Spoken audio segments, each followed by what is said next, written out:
광주시가 어등산 관광단지 개발 사업과 관련한 법원의 강제 조정을 5개월 만에 받아들이고 민간 사업자에게 200억 원대를 돌려주기로 했습니다. 시민단체는 거세게 반발하고 있습니다. 손학규, 김부겸 등 야권의 대선 예비주자들이 광주를 찾아 개헌의 필요성을 강조했습니다. 최근 이용자가 빠르게 늘고 있는 이른바 카쉐어링이 20세 이하 미성년자들의 무면허 운전 사고를 부추기고 있습니다. 각종 질환이나 장애를 안고 살아가는 노숙인들이 자활의 의지와 희망을 담은 공예 작품전을 마련했습니다. 여러분 안녕하십니까? 광주시가 특혜 의혹이 일면서 한 발 물러서는가 싶었던 어등산 사업을 다시 원안대로 추진하기로 했습니다. 법원의 강제 조정을 5개월 만에 다시 받아들이기로 한 것입니다. 시민단체는 법적 대응에 나서겠다고 밝혀 사업 추진 과정에 진통이 예상됩니다. 김철원 기자입니다. 광주시가 어등산 사업을 당초 계획대로 추진하기로 했습니다. 지난 6월 30일 법원이 강제 조정한 내용대로 민간 사업자에게 골프장 소유권 이전 등기를 해주고 유원지 투자비 229억 원도 돌려주기로 한 겁니다. 대신 229억 원 가운데 32억 원을 떼내서 트라우마 센터를 짓는 데 쓰기로 했습니다. 광주시는 다음 달 중 등기 이전 작업이 끝나는 대로 유원지를 운영할 새 사업자 공모에 나서기로 했습니다. 시와 민간 사업자 양측의 입장을 고려하여 원만히 해결되기를 바라는 재판부의 결정을 존중하는 것이 현 시점에서 할 수 있는 최선의 방안이라고 판단합니다. 특혜 의혹을 주장해온 시민단체는 광주시 결정에 즉각 반발했습니다. 유원지 개발은 놔두고 돈 되는 골프장만 개장하도록 허용해준 게 이미 특혜성인데 이제 와서 유원지 투자비까지 돌려줄 이유가 없다는 주장입니다.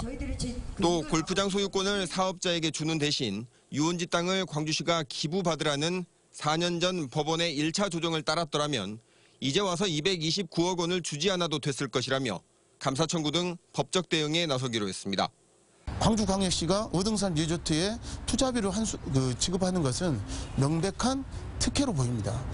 특혜 의혹 꼬리표를 떼내지 못한 가운데 10년을 끌어온 어등산 사업은 새 국면에 접어들었습니다. MBC 뉴스 김철원입니다. 야권의 대선 예비 주자들이 광주에서 잇따라 개헌의 필요성을 역설했습니다. 새누리당의 분열 등으로 정계 개편 가능성이 더 커진 가운데 개헌에 대한 입장 차이가 정치권의 새판짜기에도 영향을 미칠 것으로 보입니다. 윤근수 기자입니다. 대표적인 개헌파인 손학규 전 민주당 대표가 광주에서 개헌 필요성을 역설했습니다. 촛불 민심의 명령은 기득권과 구체제의 적폐를 청산하라는 것이라며 개헌을 통해서 7공화국을 건설해야 한다고 말했습니다. 개헌을 매개로 정치판을 흔들겠다는 뜻도 밝혔습니다. 기득권과 맞서는 개혁 세력이 한국 정치의 신주류가 될 수 있도록 한국 정치의 새 판을 짜겠습니다. 민주당의 김부겸 의원도 정권 교체뿐만 아니라 정치를 교체하기 위해서는 개헌이 필요하다고 강조했습니다. 개헌에 소극적인 민주당 내부에 대해서도 더 이상 논의를 미루지 말자고 말했습니다.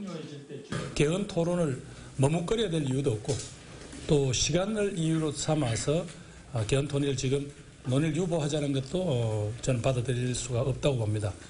지지율이 상대적으로 낮은 대권 후보들이 개헌에 적극적으로 나서는 가운데 국민의당도 다음 주 중에 개헌에 대한 당론을 결정하기로 했습니다. 새누리당의 분열과 반기문 총장의 귀국 등으로 정계 개편이 예고된 가운데 개헌론을 고리로 한 새판짜기 가능성이 높아지고 있습니다. MBC 뉴스 윤근수입니다. 시간 단위로 장소에 제한받지 않고 차량을 빌릴 수 있는 카쉐어링 사업이 젊은 층을 중심으로 인기를 끌고 있습니다.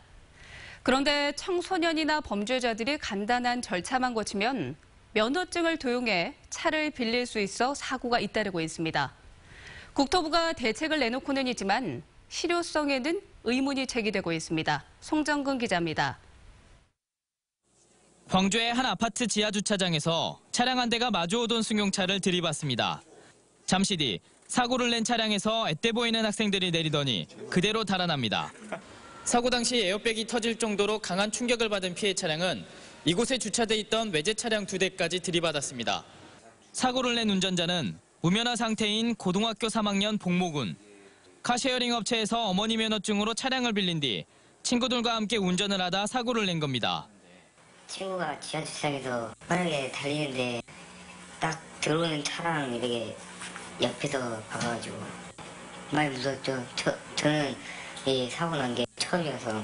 지난 9월에도 17살 김모군이 부모의 면허증을 도용해 카쉐어링 업체에서 차를 빌린 뒤 뺑소니 사고를 내 구속되기도 했습니다. 면허증과 본인 인증이 어플과 컴퓨터로 이루어져 무면허인 10대도 쉽게 차량을 빌릴 수 있다 보니 사고가 끊이지 않고 있습니다.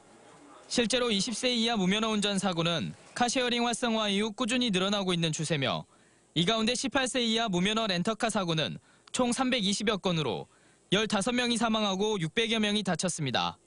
고등학생이나 아니면 범죄자들이 자기 인적사항을 굳이 자기 인적사항이 아니라 다른 사람 인적사항으로 해가지고 손쉽게 차를 렌트해서 끌고 다닐 수 있다는 게 그런 부분에 대해서는 제재할 방법이 없죠, 현재까지는. 국토부는 이 같은 문제점을 해결하기 위해 운전자의 면허증과 신용카드 등을 통해 운전자 자격을 실시간으로 확인하는 시스템을 내년 하반기까지 마련하겠다고 밝혔습니다.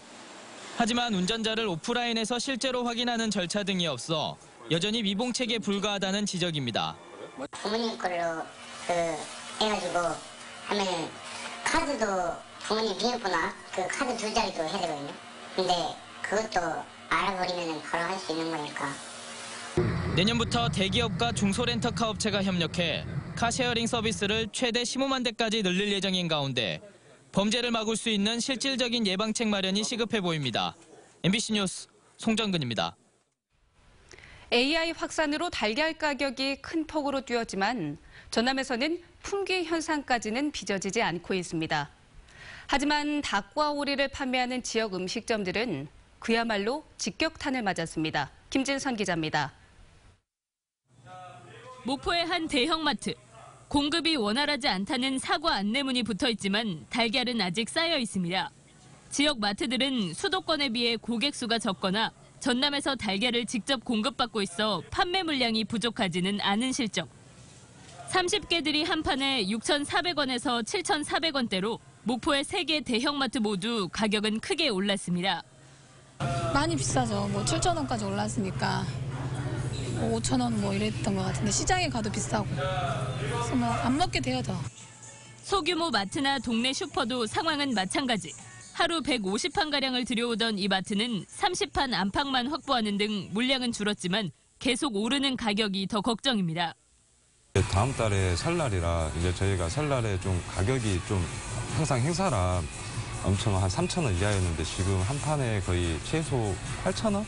제가 볼 때 설날에는 한 9,000원까지 인상될 거라 생각합니다. 하루 20-30팀의 예약을 받던 오리탕집은 며칠째 한산한 점심을 맞고 있습니다.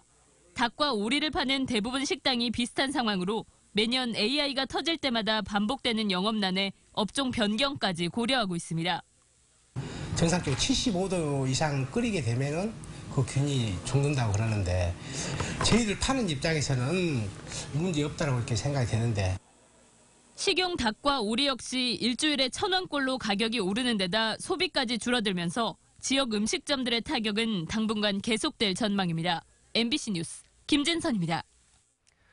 장애가 있는 노숙인들이 공예품을 만들어서 전시하고 있습니다. 사회의 일원으로 당당히 서고 싶은 꿈을 작품에 담았다고 합니다. 이미지 뉴스 리포터가 다녀왔습니다. 옛 여인들이 앞에 앉아 단장을 하던 한지 경대. 쪽진 머리에 잘 어울릴 것 같은 비녀 장신구와 눈 속 홍시 그림이 박힌 서랍장까지 곳곳에 따뜻함이 묻어납니다. 정교하고 섬세한 이 공예품들은 모두 장애를 가진 노숙인 20여 명이 보호시설에서 5년간 만든 작품들입니다. 저도 잘 몰랐는데요. 처음 할 때부터 손을 올리니까 기분이 굉장히 묘하게 좋았어요. 그래서 이렇게 느낌이 달라요. 이거 보면 또 보고 싶고 또 다가서서 보고 싶고. 처음에는 그저 자립하기 위해 배운 공예 기술이었지만 작품을 만들면서 많은 것을 얻었습니다. 자신도 몰랐던 적성을 찾았고 작품을 구경하러 온 시민들이 판매도 문의해와 스스로에 대한 자신감도 얻을 수 있었습니다. 어떤 작품은 작품마다 자기가 잘 완성해 가면서 또 성취감도 이루고 많이 자존감이 낮아져 있는 그런 분들은 또 자존감과 자존심이 많이 높아져 가는 그런 부분들이 많이 있었던 것 같아요. 사회적으로 소외되면서 위축되고 보호받아왔던 노숙인들. 스스로 할 수 있다는 자신감을 통해 사회 구성원으로 다가서고 싶다는 꿈에 한 걸음 더 다가섰습니다. MBC 뉴스 이미지입니다.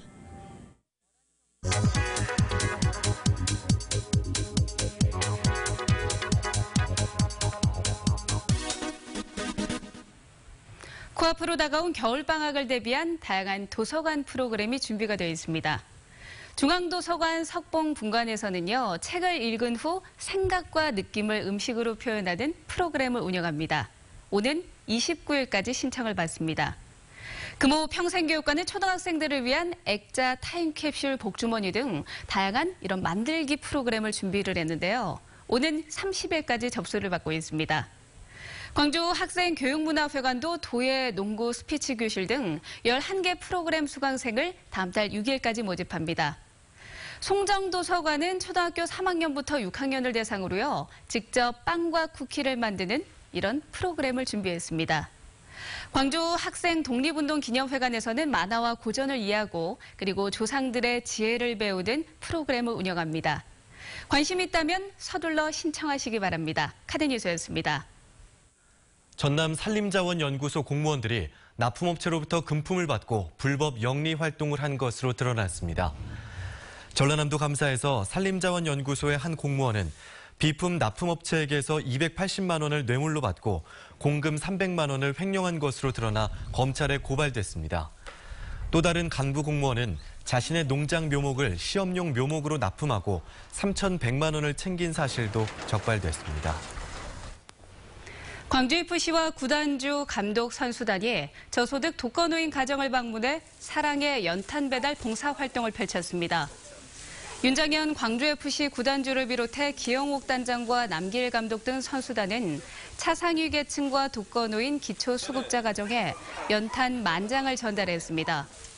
이 돈은 올 시즌 많은 응원을 보내준 광주 시민을 대신해 선수단과 사무국이 급여 1%를 떼 기부한 것입니다.